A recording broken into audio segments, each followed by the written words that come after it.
نستعينه ونستغفره ونؤمن به ونتوكل عليه ونعوذ بالله من شرور أنفسنا ومن سيئات أعمالنا من يهده الله فلا مضل له ومن يضلله فلا هادي له ونشهد أن لا إله إلا الله الحي القيوم الذي لا تأخذه سنة ولا نوم ونشهد أن سيدنا وسندنا وحبيبنا وحبيب أرواحنا محمدا عبد الله ورسوله فقد قال الله تعالى في كلامه المجيد والفرقان الحميد أعوذ بالله من الشيطان الرجيم بسم الله الرحمن الرحيم والذين آمنوا واتبعتهم ذريتهم بإيمان ألحقنا بهم ذريتهم وما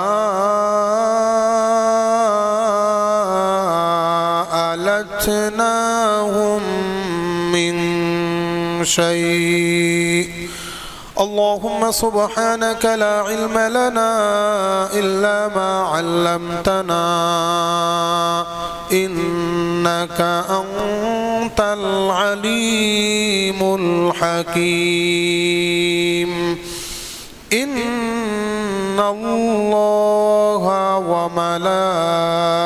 وملائكته يصلون على النبي يا أيها الذين آمنوا صلوا عليه وسلموا تسليما اللهم صل على سيدنا ونبينا وشفيعنا وحبيبنا ومولانا محمد صلى الله تعالى عليه وعلى آله وأصحابه وبارك وسلم بلغ العلا كشف الدجى بجماله حسنت جميع خصاله صلوا عليه মহান আল্লাহ পাকের দরবারে অসংখ্য শুকরিয়া আল্লাহ সুবহান মুহিয়ান গরিয়ান সর্বশক্তিমান আল্লাহ পাক আমাদের সকলকে মাহে জমাদিউস সানির একেবারে শেষ জুমাবার অত্র মসজিদে আসার এবং বসার তৌফিক দান করেছেন সেই জন্য সকলে আবেগ ভরা কণ্ঠ নিয়ে পড়ছি আলহামদুলিল্লাহ কুরআনুল কারীমের সূরাতুত তুর সূরা আত-তুরের 21 নং আয়াতে কারীমাকে উপলক্ষ করে গত জুমাবার কিছু আলোচনা করা হয়েছিল এই আয়াতে কারীমার মধ্যে আল্লাহ পাক রব্বুল আলামিন পৃথিবীর সমস্ত মা বাবাদেরকে একটা শুভ সংবাদ শুনিয়েছিলেন সেটা হচ্ছে আল্লাহ পাক বলছেন ওয়াল্লাযীনা আমানু ওয়াত্তাবাআতহুম যুররিয়াতুহুম বিঈমান নিশ্চয়ই যেই সমস্ত লোকেরা ঈমান এনেছে এবং তাদের সন্তানেরাও ঈমান এনেছে আলহাকনা বিহিম যুররিয়াতাহুম, আমি আল্লাহ পাক রব্বুল আলামিন তাদেরকে একত্রিত করে দেব, সেটা হচ্ছে আল্লাহ পাকের জান্নাত। যেহেতু মা বাবাও জান্নাতে যাবে, সন্তানও ইমানদার, এই জন্য সন্তানও আল্লাহ পাক রব্বুল আলামিন কাল কিয়ামত দিবসে তাদের মা বাবার সাথে জান্নাতের ব্যবস্থা করে দিবেন। ওয়ামা আলাতনাহুম মিন আমালিন মিন শাই, আল্লাহ পাক রব্বুল আলামিন বলছেন এক্ষেত্রে মা বাবার কোনো আমল অথবা কোনো সওয়াব অথবা কোনো মর্যাদা কমতি করা হবে না। এই কথাটিকে আরো সুন্দরভাবে এইভাবে বলা যেতে পারে, অনেক সময় বাবা মায়ের আমলটা একটু ভালো হয়, তুলনামূলক সন্তানের আমলটা একটু দুর্বল হয়। যেমন মনে করেন বাবা একজন বড় আলেম হয়েছেন, আলেমের সন্তানও আলেম, কিন্তু বাবা যেই পরিমাণ আলেম ছিলেন, যেই পরিমাণ যোগ্যতা সম্পন্ন ছিলেন, সন্তান সেই পরিমাণ যোগ্যতা সম্পন্ন হতে পারে নাই। আছে কি নাই? তো আল্লাহ পাক রব্বুল আলামিন এই ক্ষেত্রে বলছেন, আল্লামা ইবনু কাসির রাহমাতুল্লাহি আলাইহি এই আয়াতের ব্যাখ্যা করতে গিয়ে তিনি বলেছেন, বাবা মায়ের মর্যাদাটা যদি একটু বেশি হয়ে থাকে জান্নাতের মধ্যে সওয়াবের দৃষ্টিকোণ থেকে, আর সন্তান যদি একটু নিচে হয়, তাহলে নিয়মতান্ত্রিক অনুযায়ী সন্তান কিন্তু বাবার সমতুল্য হয় না, যেহেতু সওয়াব কম, যেহেতু তার আমলটা একটু দুর্বল। কিন্তু এই সন্তান যথাসাধ্য চেষ্টা করেছে ইসলামের উপর চলার জন্য, যদিও আমল দুর্বল, কাল কিয়ামত দিবসে আল্লাহ পাক রব্বুল আলামিন এই সন্তানকে তার মা বাবার সাথে একই জান্নাতে বসবাসের ব্যবস্থা করে দেওয়া হবে। কিন্তু বাবা মায়ের মর্যাদাটা কমতি করা হবে না। এই আয়াতকে উপলক্ষ করে বলা হয়েছিল, আমার সন্তানকে যদি আমি জান্নাতে পেতে চাই, আমার সন্তানকে যদি আমি জান্নাতে একসাথে বসবাস করতে চাই, তাহলে আমার সন্তান অবশ্যই একজন কামেল মুকাম্মাল ইমানদার হতে হবে, ভালো মানুষ হতে হবে, ভালো সন্তান হতে হবে, সুসন্তান হতে হবে। যদি ভালো সন্তান না হয় তাহলে জান্নাতের কল্পনা করা যাবে না। এই হিসেবে সর্বপ্রথম মা এবং বাবার কয়েকটি কাজ আছে। সর্বপ্রথম যখন আমার সন্তান আমার পেটে চলে আসবে, আমার আমলটা আগে ভালো করতে হবে, আমি ভালো হয়ে যেতে হবে, নামাজ বেশি বেশি পড়তে হবে, ফরজ নামাজের পরে নফল ইবাদত বেশি করতে হবে, যদি সম্ভব হয় তাহলে রোজাও রাখতে হবে, বেশি বেশি দোয়া করতে হবে। সেই দোয়াটা কি হবে? আল্লাহ পাক রব্বুল আলামিন সূরাতুল ফুরকানের ৭৪ নং আয়াতে কারিমা আর ১৯ নম্বর পারার ৫ নম্বর পৃষ্ঠার মাঝামাঝি দৃষ্টে আল্লাহ পাক রব্বুল আলামিন বলছেন, والذين يقولون ربنا هب لنا من أزواجنا وذرياتنا قرة أعين وجعلنا للمتقين إماما।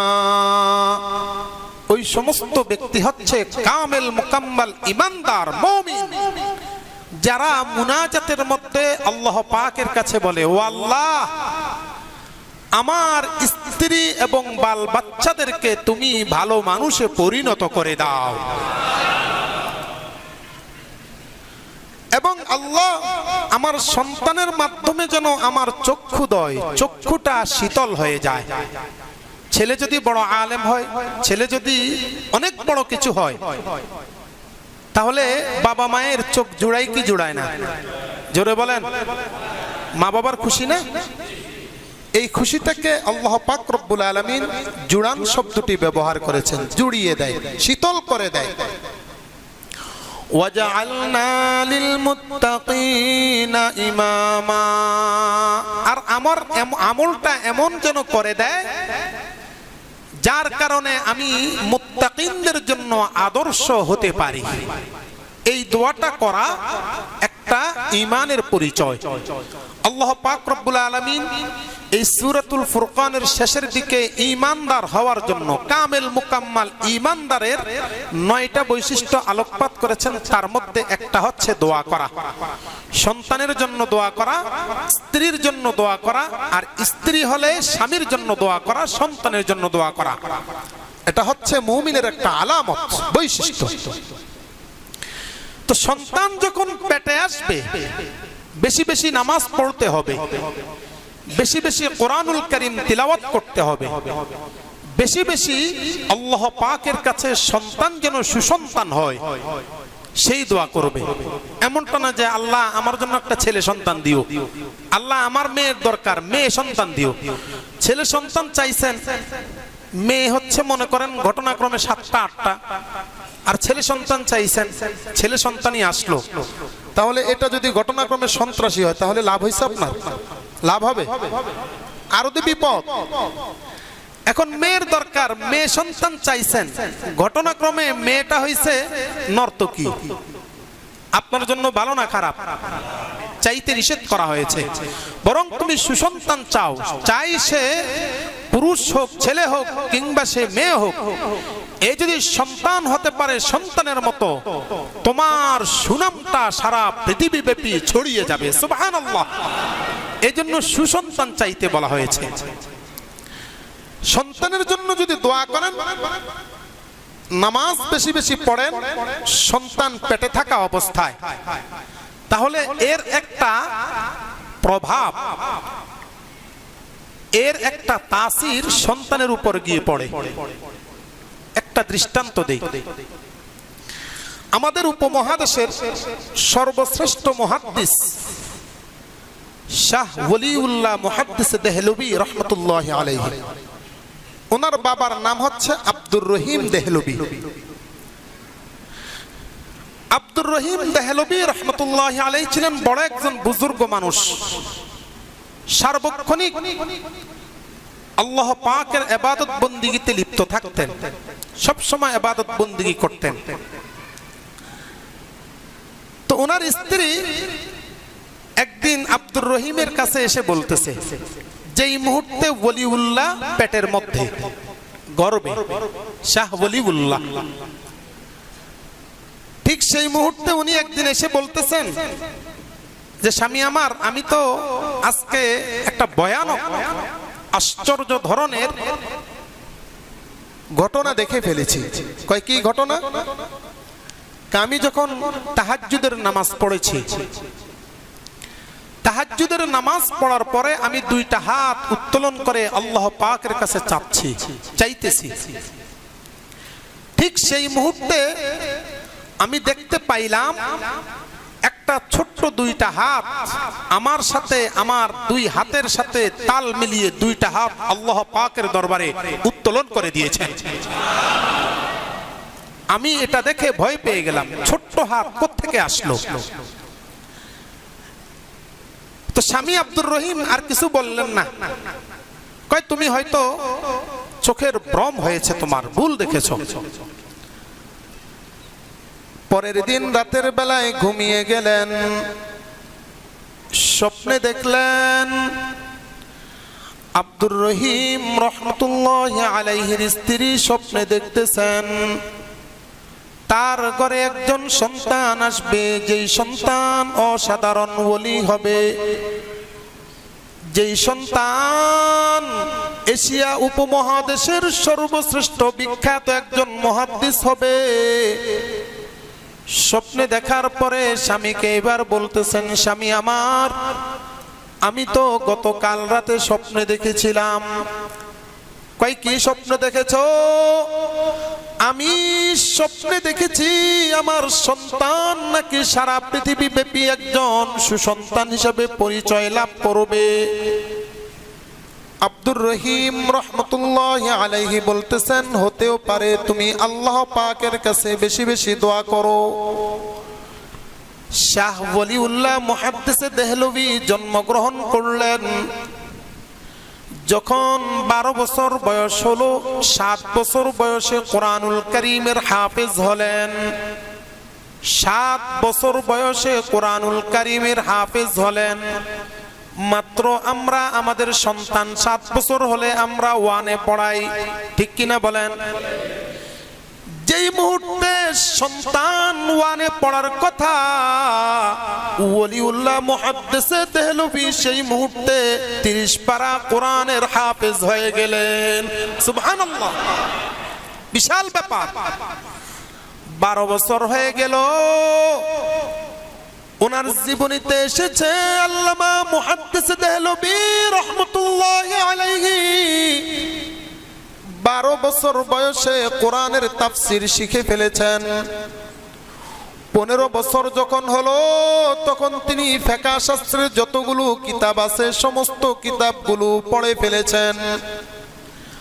18 বছর বয়স যখন হলো উনি হাদিস শাস্ত্রের যতগুলো কিতাব আছেন সমস্ত কিতাবগুলো তিনি পড়লেন। এমনকি 18 বছর বয়সে তিনি মক্কা মুকাররমায় চলে গেলেন হাদিস আনার জন্য, হাদিস পড়ার জন্য।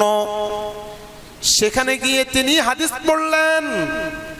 এশিয়া উপমহাদেশ বলতে ভারত, বাংলাদেশ, পাকিস্তান, আফগানিস্তান, মায়ানমার সহ এই অঞ্চলটা, তখনও পর্যন্ত আল্লাহর নবীর হাদিস এই এলাকার মধ্যে পৌঁছে নাই।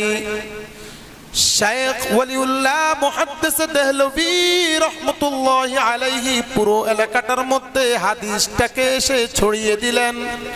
এই জন্য মুহাদ্দিসিনে কেরাম বলতেছেন, যদি কোনো ব্যক্তি হাদিস বর্ণনা করে, হাদ্দাসানা আহমদ ইবনে আশকাবিন ক্বালা হাদ্দাসানা মুহাম্মদ ইবনে ফুযাইল عن ابن القعقاع عن أبي زرعة عن أبي هريرة رضي الله تعالى عنه أنه قال قال رسول الله صلى الله عليه وسلم كلمتان حبيبتان إلى الله خفيفتان في اللسان ثقيلتان في الميزان سبحان الله وبحمده سبحان الله العظيم।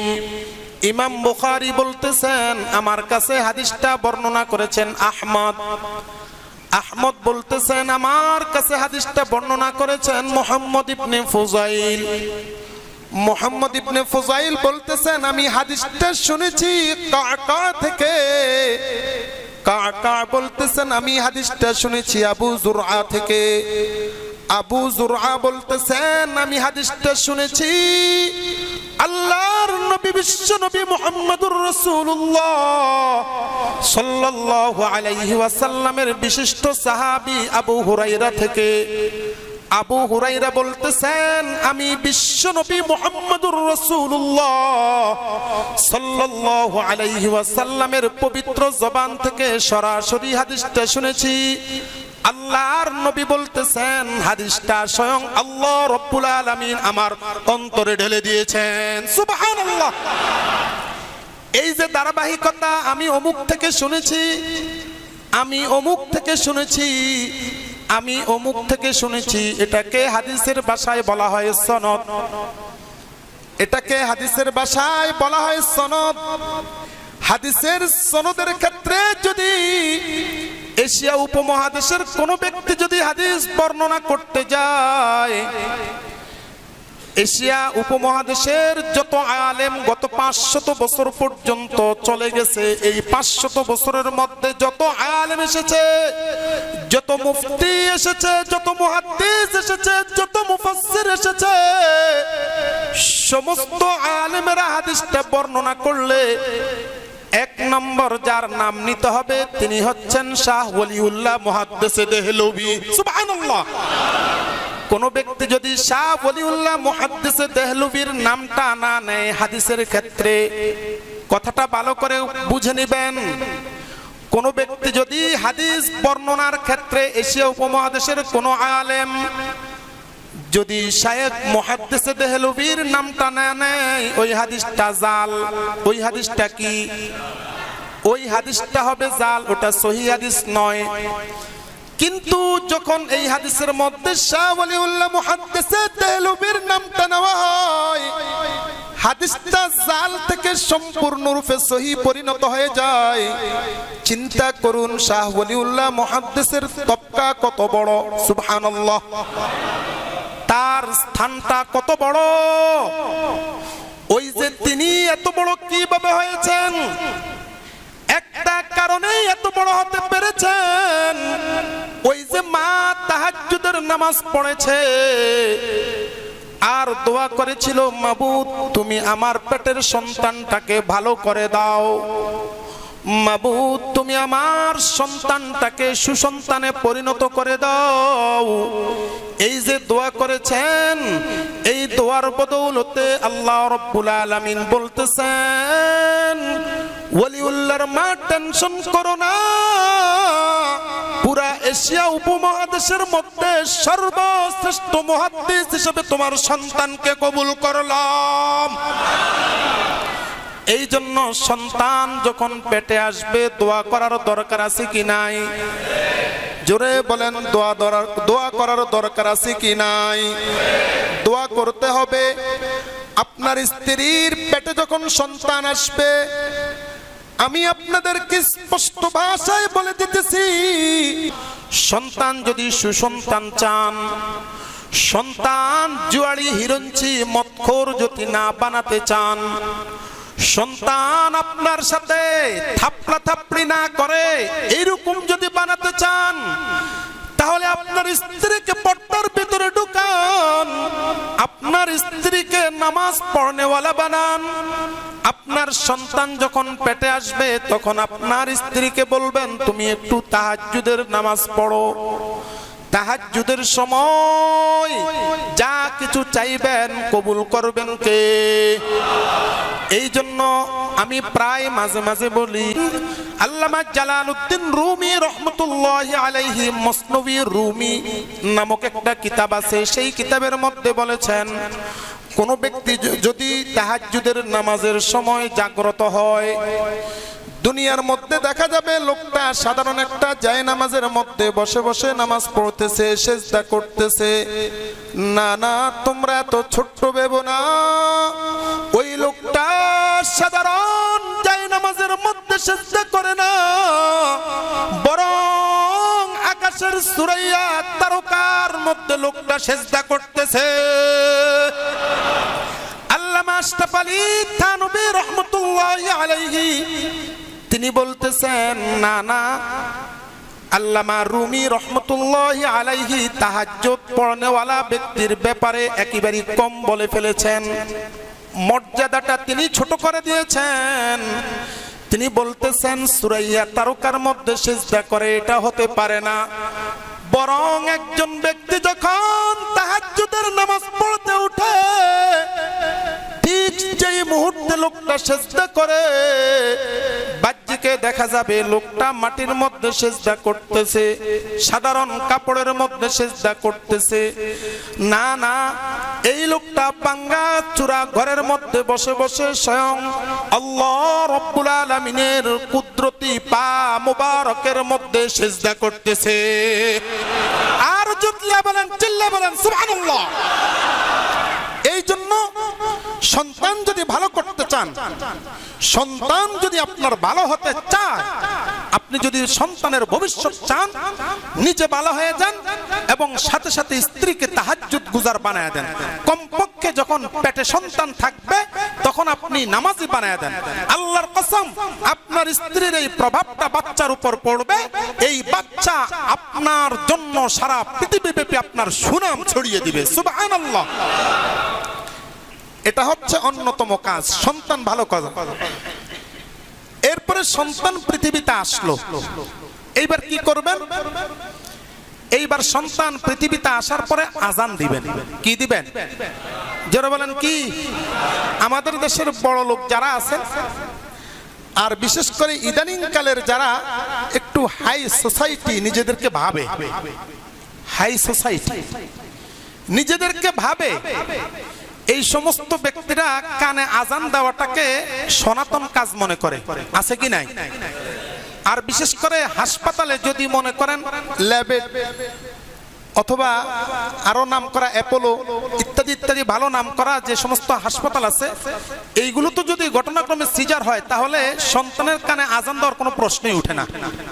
কথাটা কি ভুল বললাম? সত্য বলছি।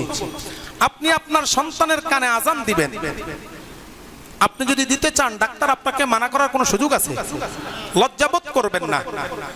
হযরতে আবু রাফি রাদিয়াল্লাহু তাআলা আনহু থেকে হাদিসটা বর্ণিত, তিরমিজি শরীফের সৌদি আরবের সাফা তিরমিজি শরীফের 4 নম্বর খণ্ডের 145 নং পৃষ্ঠার মধ্যে হযরত আবু রাফি বর্ণনা করতেছেন, আরাআইতু রাসূলুল্লাহি সাল্লাল্লাহু আলাইহি ওয়াসাল্লাম আরাআইতু রাসূলুল্লাহি সাল্লাল্লাহু আলাইহি ওয়াসাল্লাম আযানা في أذن الحسن حين وضعت فاطمة رضي الله تعالى عنها بالصلاة أو كما قال النبي عليه الصلاة والسلام أبو رافع বলতেছেন ফাতেমা রাদিয়াল্লাহু তাআলা আনহা যখন হাসানকে জন্ম দিলেন, হাসান 2-3 ঘন্টা আগে মাত্র প্রসব হয়েছে, জন্ম হয়েছে।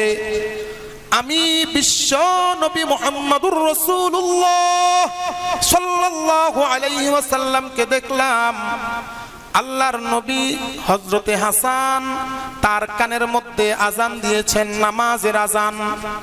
আমাদের মুয়াজ্জিন সাহেব উপরের মাইকে যেইভাবে আজান দেয় সেই আজানটা দিয়েছেন।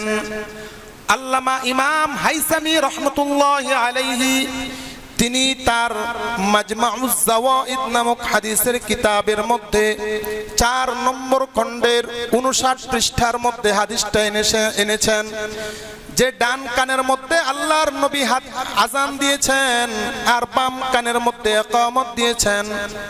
আজান দেওয়ার হাদিসটা পরিপূর্ণ সহিহ, এটা সুন্নতে মুআক্কাদা অথবা বলা যায় শিআর, অবশ্যই দিতে হবে। কিন্তু ইকামত না দিলেও চলবে, কেননা হাদিসটা সহিহ না, হাদিসটা যঈফ। কিন্তু সমস্ত মুহাদ্দিসিনে কেরামের একটা ঐক্যমত আছে, যদি হাদিস সহিহ হয় ফজিলতের ক্ষেত্রে হাদিসের উপর আমল করা যাবে। এই জন্য ইকামতও দেওয়া যেতে পারে, ইকামত দিবেন। ডান কানে আজান, বাম কানে ইকামত, ডান কানে আজান, বাম কানে ইকামত। এখন প্রশ্ন হতে পারে এই লোকটা তো নামাজ পড়তেছে না, ছোট্ট মানুষ, তাহলে তার নামাজ কখন হবে? আল্লামা হাকিমুল উম্মত মুজাদ্দিদ মিল্লাত আশরাফ আলী থানভী রাহমাতুল্লাহি আলাইহি একটা হিকমত বর্ণনা করেছেন। সন্তানের ডান কানে আজান, বাম কানে ইকামত। দুনিয়ার মধ্যে আজান এবং ইকামত শেষ হয়ে গেলে ইমাম সাহেব নামাজ পড়ানোর বেশি একটা টাইম থাকে না, সাথে সাথেই তাকবীর দিয়ে দেয়। বাচ্চার ডান কানে যখন আজান দেওয়া হয়, বাম কানে ইকামত। আর সারা জীবন এই লোকটা 40, 50, 60 বছর পর্যন্ত বেঁচে থাকে। এই সময়টা হলো মহান আল্লাহ রাব্বুল আলামিনের কাছে ইকামত শেষ হওয়ার পরে ইমাম সাহেব তাকবীর দেওয়ার আগে যেই সময়টা, দীর্ঘ 40, 50 বছর আল্লাহ রাব্বুল আলামিনের কাছে কেবলমাত্র এই সামান্য সময়। আল্লাহ তাআলা বলেন, বান্দা তোমার ডান কানে আজান দেওয়া হয়েছে, বাম কানে ইকামত দেওয়া হয়েছে, আর অল্প কিছু টাইম তুমি দুনিয়াতে পাবা। দুনিয়ার মধ্যে একটু আমল করো, একটু পরেই নামাজ হয়ে যাবে, অর্থাৎ আজরাইল তোমাকে নিয়ে যাবে। এরপর তোমার জানাজার নামাজ হবে, হবে কিনা? জোরে বলেন, হবে কিনা? জানাজার নামাজ হবে। এর অর্থ হচ্ছে তুমি নামাজ পড়তে যাবা। যদি অল্প টাইমের ভিতরে যদি তুমি আল্লাহকে রব হিসেবে মানতে পারো, অল্প টাইমের ভিতরে যদি তুমি আমলটা ভালো করতে পারো, জানাজার নামাজ হওয়া শেষ, নামাজ পড়ার পরে আল্লাহর নবী বলেছেন ইউগফারু লাহু মা তাকাদ্দামা মিন যামবি। একজন মুসল্লি ব্যক্তি যখন নামাজ শেষ করে সালাম ফিরায়, ওই লোকটার জিন্দেগির মধ্যে আর কোনো গুনাহ থাকে না। ঠিক তদ্রুপ বান্দা, আজান একামত দেওয়া হয়েছে তোমার ছোট্টবেলায়, বাকি 40-50 বছর যদি তুমি একটু আমলটা ভালো করতে পারো, অতঃপর জানাজার নামাজে যখন যাওয়া হবে, আল্লাহ রাব্বুল আলামিন মুসল্লি ব্যক্তির মতো তোমার জিন্দেগির গুনাহগুলো ক্ষমা করে দিয়ে সোজা আল্লাহর জান্নাতে পাঠায়া দিবে। কত সুন্দর আমল। আজান দিবেন, খবরদার কেউ আজান পরিত্যাগ করবেন না। আমার এক দোস্ত আয়সা বলতেছে, ভাই আমার ভাতিজি হয়েছে। হঠাৎ করে আমার চাচা আয়সা বলতেছে, কেন কেন? কয় যা, মানে তোর ভাতিজা হয়েছে, মসজিদে যা আজান দে। আজান কি মসজিদে হবে? কথা বলেন না কেন? আজান কোথায় হবে? জোরে বলেন, কোথায়? কানে। সূরাতুল ফুরকানের 75 নং আয়াতে কারীমার ব্যাখ্যায় লিখতে গিয়ে আল্লামা ইবনে কাসির রাহমাতুল্লাহি আলাইহি তিনি একটা সুন্দর হাদিস আনছেন এই আযান সম্পর্কিত। ছোট বাচ্চার কানে আযান দেওয়া সম্পর্কিত একটা হাদিস এনেছেন। 17 নম্বর খণ্ড ইবনে কাসির, তাফসীর ইবনে কাসিরের 17 নম্বর খণ্ড, সম্ভবত 523 নম্বর পৃষ্ঠা, তিনি উল্লেখ করেছেন, হযরতে নুফাইর রাদিয়াল্লাহু তাআলা আনহু তিনি নকল করতেছেন, জালাস্তু ইনদা ইবনুল আসওয়াদ রাদিয়াল্লাহু তাআলা আন। আমি একবার ইবনে আসওয়াদ রাদিয়াল্লাহু তাআলা আনহুর কাছে বসা ছিলাম, আর উনি ছিলেন আল্লাহর নবীর একজন সাহাবী। তেমন সময় পাশ দিয়ে আরেকটা লোক যাচ্ছিল। ওই লোকটা আমাকে বলতেছে, ওনাকে তুমি চিনো? হ্যাঁ চিনি। উনি কে? উনি হচ্ছেন আল্লাহর নবীর একজন বিশিষ্ট সাহাবী। এবার লোকটা প্রশংসা করতেছে, আহা এই লোকটার চক্ষুটা কত ভাগ্যবান, এই লোকটার চক্ষুটা স্বয়ং আল্লাহর নবীকে দেখেছে। সুবহানাল্লাহ। এই লোকটার হাতটা কত ভালো, এই লোকটার হাতটা স্বয়ং বিশ্ব নবী সাল্লাল্লাহু আলাইহি সাল্লামের হাতের সাথে মুসাফা করেছে। এই লোকটার কাঁধটা কত ভালো, কত ভাগ্যবান, আল্লাহর নবীর সাথে সরাসরি মুআনাকা করেছে। এইভাবে যখন প্রশংসা করা শুরু করলো, হযরত ইবনুল আসওয়াদ রাদিয়াল্লাহু তাআলা আনহু চেহারাটা কালো হয়ে গেছে, রাগী। এখন নুফাইর বলতেছে, হুজুর আপনি এত রাগ করতেছেন কেন? এবার সুন্দর একটা কথা বললেন তিনি, ও নুফাইর তুমি তো জানো না, আল্লাহর নবীকে আমি দেখেছি, আমাকে আল্লাহ রাব্বুল আলামিন মাকবুল করেছেন। আবু জাহেলও কিন্তু আল্লাহর নবীকে দেখেছে, সুফিয়ানও আল্লাহর নবীকে দেখেছে, উতবা সাইবা আল্লাহর নবীকে দেখেছে। ওই দামি হতে পারে নাই, কেননা আল্লাহর নবীকে মান্য করে নাই, আল্লাহর নবীর কথার উপর কোনোদিন আমল করে নাই, আল্লাহ রাব্বুল আলামিনকে রব হিসাবে মানে নাই, এই জন্য দামি হতে পারে নাই। আল্লাহ রাব্বুল আলামিন আমাকে কবুল করেছেন, এই জন্য আমি আল্লাহর হাবিবকে দেখতে পেয়েছি। এখানে তোমাদের দুঃখ করার কোনো কিছু নাই, তোমরা দুঃখিত হইও না, বরং তোমরা খুশি থাকো, কেননা জন্মের সময় তোমার কানে আজান দেওয়া হয়েছে, জন্মের সময় তোমার কানে ইকামত দেওয়া হয়েছে, জন্মের সময় তুমি একজন মুসলমানের ঘরে জন্ম নিতে পেরেছো। এই জন্য আমি মনে করি তোমার কানে আজান দেওয়ার অর্থ হলো আল্লাহ তাআলার নিয়ামত তোমার উপর বর্ষিত হয়েছে। তোমার কানের মধ্যে ইকামত দেওয়ার অর্থ হলো আল্লাহ রাব্বুল আলামিনের নিয়ামতটা তোমার উপর বর্ষিত হয়েছে।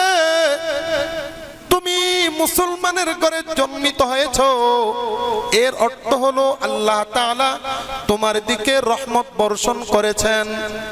আরেকটা শুভ সংবাদ জেনে নাও, তোমার ভিতরে যেহেতু এই সমস্ত কাজগুলো রয়েছে, কাল কিয়ামত দিবসে আল্লাহ রাব্বুল আলামিন আমাদেরকে যেইভাবে আল্লাহর হাবিবকে নেতা মেনে এরপরে জান্নাতে যাওয়ার সুযোগ দিবেন, তোমাদেরকেও আল্লাহ তাআলা সেইভাবে জান্নাতে যাওয়ার সুযোগ করে দিবেন।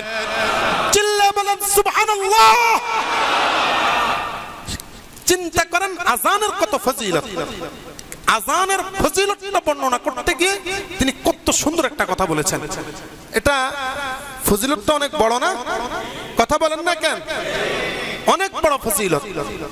এই জন্য আযান দিবেন, বাচ্চার কানে আযান দিবেন, আযান ছাড়া কেউ থাকবেন না, সকলেই আযান দিবেন। আযানটা যদি আপনি দিতে পারেন, সন্তানের কানে যদি আপনি আযান দিতে পারেন, তাহলে নিশ্চয়ই আল্লাহ রাব্বুল আলামিন আপনার উপর রহমত বর্ষণ করবেন। সন্তানের কানে যদি ইকামত দিতে পারেন, তাহলে আল্লাহ রাব্বুল আলামিন আপনার উপর রহমতের দৃষ্টি দিবেন। এরপরে সন্তান জন্মগ্রহণের পরে 2 নম্বর যেই কাজটা করবেন, সেটা হচ্ছে সন্তানের মুখের মধ্যে মিষ্টি ভাব যদি সম্ভব হয় কোনো বুজুর্গানে কেরামের মাধ্যমে জবানের মধ্যে লাগাবেন। অনেকেই ভাত খাওয়ায়, এটা কোনো শরীয়তে নাই। বরং সন্তান জন্মগ্রহণ করার পরে 1 সপ্তাহের ভিতরে প্রথম কাজ হলো আযান দেওয়া, 2 নম্বর কাজ হলো সন্তানের মুখের মধ্যে মিষ্টি অর্থাৎ খুরমা খেজুর দেওয়া। যদি সম্ভব হয় কোন একজন হক্কানি আলেমের মাধ্যমে জিনিসটা দেওয়া। হাদিসের ভাষায় এটাকে তাহনিক বলা হয়েছে। বুখারী শরীফের মধ্যে হাদিসটি এসেছে, আল্লাহর নবীর সাহাবীদের মধ্যে কোন সন্তান যদি জন্মগ্রহণ করত, সাথে সাথে আল্লাহর নবীর কাছে নিয়ে আসতো আর কিছু খেজুর নিয়ে আসতো অথবা মিষ্টান্ন, আইনা বলতো, ইয়া রাসূলুল্লাহ, আমার সন্তানকে একটু তাহনিক করান। তাহনিক মানে আপনি আগে মুখে দেন, তারপরে আমার সন্তানের মুখে দিবেন। এটাকে আরবি ভাষায় বলা হয় তাহনিক। এটা হচ্ছে সুন্নত কাজ। যদি এটাও করাতে পারেন, এটা একটা বরকতময় আমল। এটা হচ্ছে আল্লাহর নবীর একটা সুন্নত। যদি এটা করাতে পারেন, আল্লাহর কসম করে বলা যায় আল্লাহ রাব্বুল আলামিন আপনার সন্তানটাকে সুসন্তান হিসেবে মাকবুল করে নেবেন। একটা দৃষ্টান্ত নেই, তাহনিকের একটা ফজিলত। তাহনিকের আমাদের কওমি মাদ্রাসায় একটা কিতাব পড়ানো হয়, নাম হচ্ছে মুখতাসারুল মাআনি। এই কিতাবের লেখক হচ্ছে আল্লামা তাফতাজানি রাহমাতুল্লাহি আলাইহি, মাসউদ তাফতাজানি, সাআদউদ্দিন তাফতাজানি। উনি ছাত্র জমানায় ছিলেন একেবারেই গবেট, লেখাপড়া জানতেন না, একটু পারতেন না। তো উনি যখন ক্লাসের মধ্যে টিচার ওনার সবক ধরতেন, পড়াটা ধরতেন, উনি পড়া পারতেন না। এরকম ভাবে কয়েক বছর পার হয়ে গেল, একেবারে ডামিশ কোম্পানির ছাত্র, লেখাপড়া পারেই না। এখন উনি শেষ জমানায় অর্থাৎ লেখাপড়ার শেষ দিকে উনি এখন ফারিগ হয়ে যাবেন, লেখাপড়া শেষ।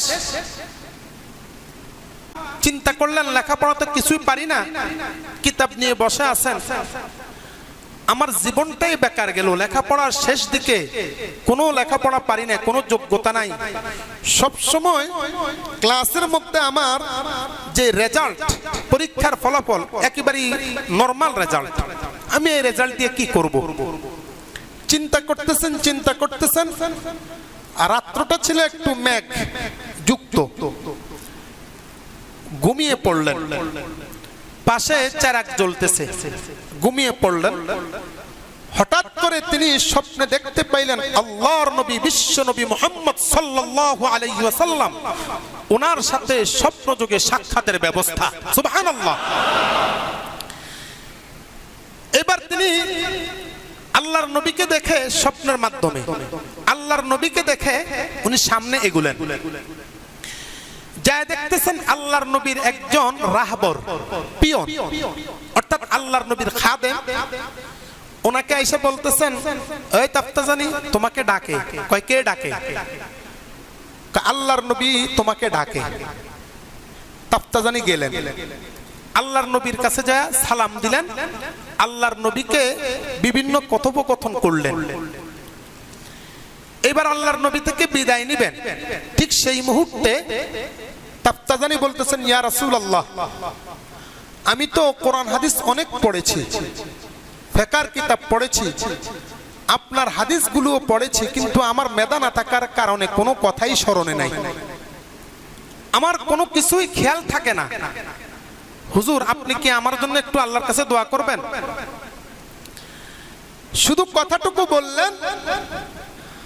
আল্লাহর নবী সাল্লাল্লাহু আলাইহি ওয়াসাল্লাম তাফতাজানিকে বললেন, তুমি আমার কাছে আসো।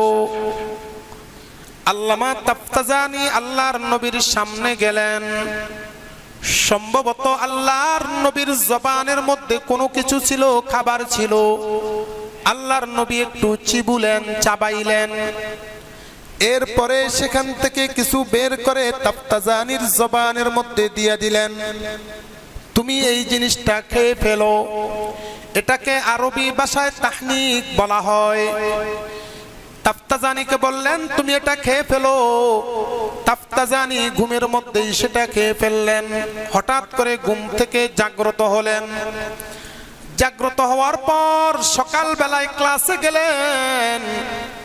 উস্তাদ সমস্ত ছাত্রদেরকে পড়া জিজ্ঞেস করতেছে, তুমি পড়া বলো। সে পড়া বলতেছে। যখন প্রথম জনকে পড়া জিজ্ঞেস করলেন, তাফতাজানিকে কোনোদিন পড়া জিজ্ঞেস করা হয় না, যেহেতু পড়া পারে না। প্রথম জনকে জিজ্ঞেস করার পর তাফতাজানি হাত তুলে বলতেছে, হুজুর, আমি আজকে পড়া বলবো। সুবহানাল্লাহ। হুজুর, আমি আজকে পড়া বলবো। শিক্ষক মনে মনে ভাবলেন, ওই কি পড়া বলবে? বস বেটা, তোর কোনো পড়ার দরকার নাই। আদব, একটু শিষ্টাচার মানুষ ছিলেন, আদবের সাথে বসে গেলেন। আবার দ্বিতীয় নম্বর ছেলেকে জিজ্ঞেস করলো, তুমি পড়া বলো। তাফতাজানি আবার হাত তুললেন, হুজুর, আমি পড়া বলবো। শিক্ষক মনে মনে ভাবলেন, ওই কি পড়া বলবো, জীবনে কোনোদিন পড়া পারে নাই। আবার ধমক দিয়ে বসায় দিলেন। এইবার তিন নম্বর ছাত্রটাকে বললেন, তুমি পড়া বলো। ঠিক সেই মুহূর্তে তাফতাজানি আবার হাত তুললেন। এইবার ধমক দিয়ে বসাতে যাবে।